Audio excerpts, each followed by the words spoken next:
Good morning to you. The weekend is here, looking great over Lake Lanier right now on your Saturday morning. Foggy start to the day, though. Have you been out and about so far today? There was a dense fog advisory earlier this morning. It expired at 9 a.m., but a lot of people still seeing fog out there. Not the case on the water. Again, as we look at Lake Lanier, very inviting weekend indeed.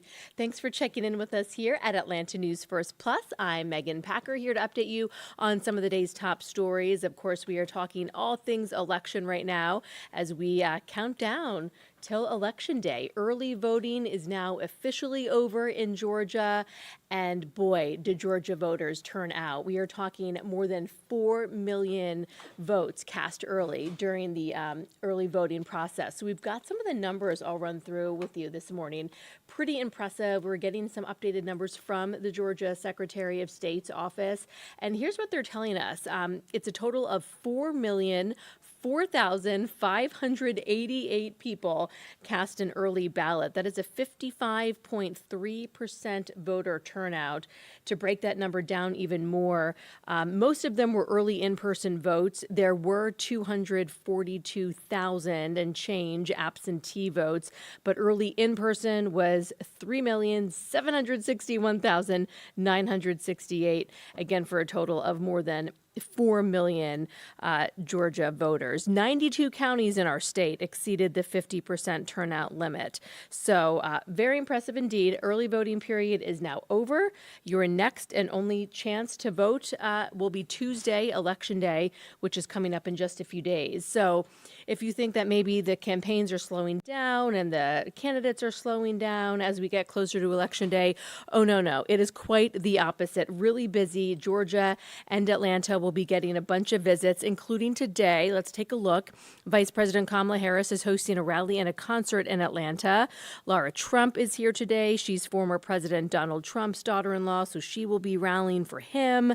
First Lady Jill Biden is in Georgia today, hosting events in Macon, Warner Robins, and Savannah. And then tomorrow, Donald Trump and his running mate, Ohio Senator J.D. Vance, will be in Macon.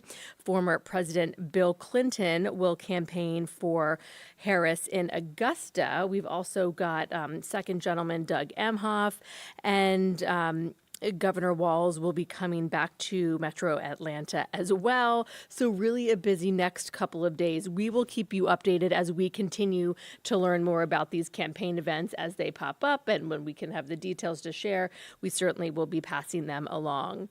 And there are other headlines to get to this morning as well as we continue to update you on election headlines. We do want to let you know that in Athens, Clarke County, the man who is accused of murdering nursing student Laken Riley on the University of Georgia's campus was in court yesterday. We're talking about Jose Abarro. His attorneys argued that certain DNA evidence and data from his two cell phones should be thrown out in the case.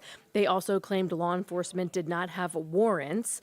Investigators say Abarro killed Riley in February when the 22-year-old was out for a jog. Abarro is a Venezuelan citizen who entered the U.S. illegally in 2022, and his trial is expected to start November 13th. And also, there is an amended lawsuit that has been filed related to the UGA crash that killed a staffer and a player at the time. And we can tell you that a former UGA recruiting analyst who survived that crash amended her suit that she already filed. Tory Bowles is suing former Bulldog star Jaylen Carter, who now plays in the NFL. Body camera video shows Carter being interviewed by police on the scene. The suit claims that Carter failed to step in and help after the crash, which happened on January 15th of 2023. Lineman Devin Willock and staffer Chandler LaCroix died in that wreck. Athens police say LaCroix and Carter were racing when the crash happened. Bowles' lawsuit is seeking $5 million from Carter. More pickleball courts could be coming to the city of Atlanta. We are talking about the city considering spending $125,000 to install pickleball courts in Central Park in Atlanta's Old Fourth Ward. City leaders say people in that neighborhood have regularly expressed an interest in having the courts there, so the vote about that will happen on Monday. And unless you've been living under a rock, you know that pickleball is so popular right now. Those courts are popping up all over the place. So we'll let you know what happens with that vote there on Monday in Atlanta. All right, let's take another peek outside right now. I want to send you over to our First Alert weather app for the very latest on our forecast. We had First Alert meteorologist Ella Dorsey joining us earlier this morning. If you joined us on TV for Atlanta News First Saturday morning, again, it was a very foggy start to the day. But she says we're in for a pretty nice day overall in the 70s, and tomorrow, Sunday, will be cooler.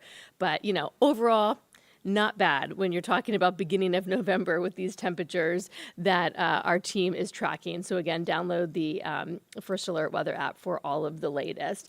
And be sure to download our Atlanta News First news app as well. That's where we are constantly updating all of these stories as we learn more throughout the day. We want to be your election headquarters as we get closer to Tuesday. We've got an election section dedicated to everything related to what's happening here in Georgia and across the country with the races. So thank you so much for checking in. I'm Megan Packer. Hope you can get out and enjoy this nice weekend in North Georgia. And keep it right here, and we'll see you soon. Have a good one.